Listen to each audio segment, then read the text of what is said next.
Assalamualaikum warahmatullahi wabarakatuh.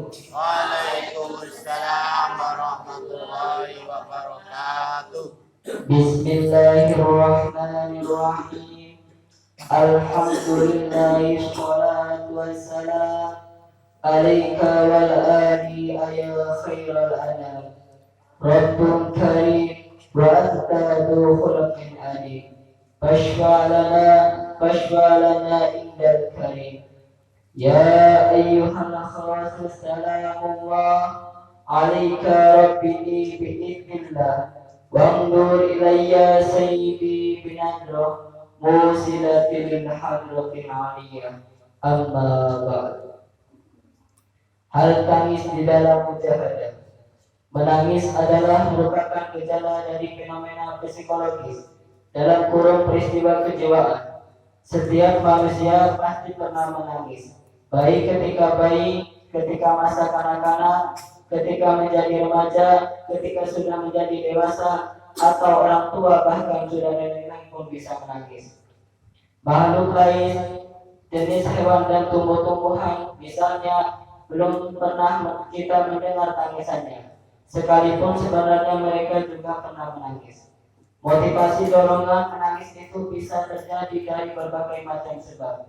Tangisannya bayi merupakan bahasa untuk memberitahukan keadaan dirinya dan apa yang diperlukan seperti lapar, haus, badan terasa kotor, terkena pipis, badan tidak enak atau sakit dan sebagainya. Rasulullah Shallallahu Alaihi Wasallam bersabda, yang maksudnya bahwa tangis bayi sampai umur 4 tahun adalah merupakan istighfar, permohonan ampun atas dosa kedua orang tuanya.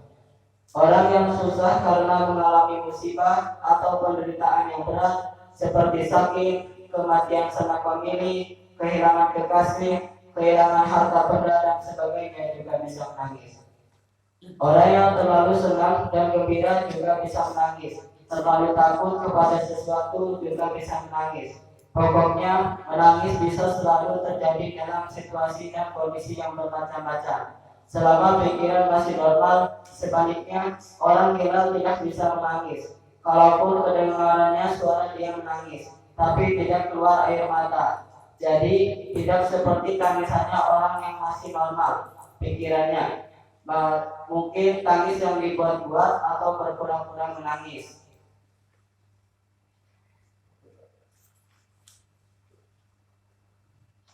Jelaslah bahwa dorongan tangis itu datang dari dalam diri orang yang menangis sendiri. Karena adanya sentuhan jiwa atau rangsangan batin, tangis tidak bisa diada-adakan atau dipaksakan dari luar tanpa ada sesuatu yang merangsang atau menyentuh ke dalam jiwa. Begitu juga kita tidak dapat menyetop atau menghentikan orang yang menangis. Begitu saja.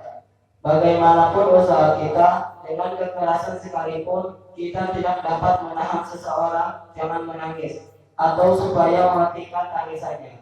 Tangis itu akan berhenti dengan sendirinya jika telah datang sesuatu yang merangsang jiwanya, yang meredakan kegoncangan batinnya.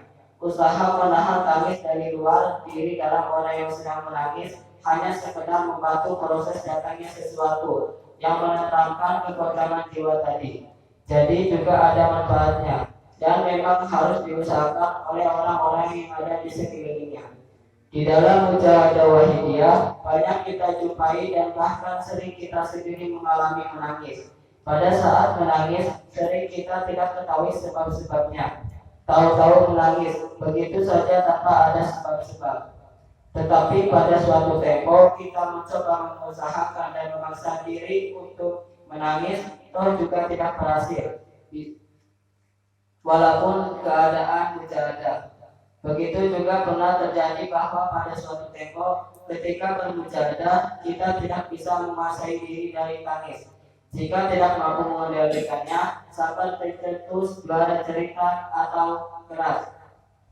Mengapa begitu? Jawabannya yang tepat adalah Allahu a'lam. Kemampuan rasio tidak mampu mengadakan pendekatan-pendekatan, lebih-lebih membuat analisa rasional yang tepat. Namun bagaimanapun keadaannya, kita harus bersyukur. Alhamdulillah bahwa tangis yang terjadi di dalam Wahidiyah adalah tangis yang berorientasi, berhubungan dan berkaitan kepada Allah wa Rasulihi sallallahu alaihi wasallam. Tangis di dalam Wahidiyah tidak mengisi soal harta atau apa saja yang bersifat kebendaan atau material. Motif tangis di dalam Wahidiyah dapat terjadi dari bermacam-macam faktor.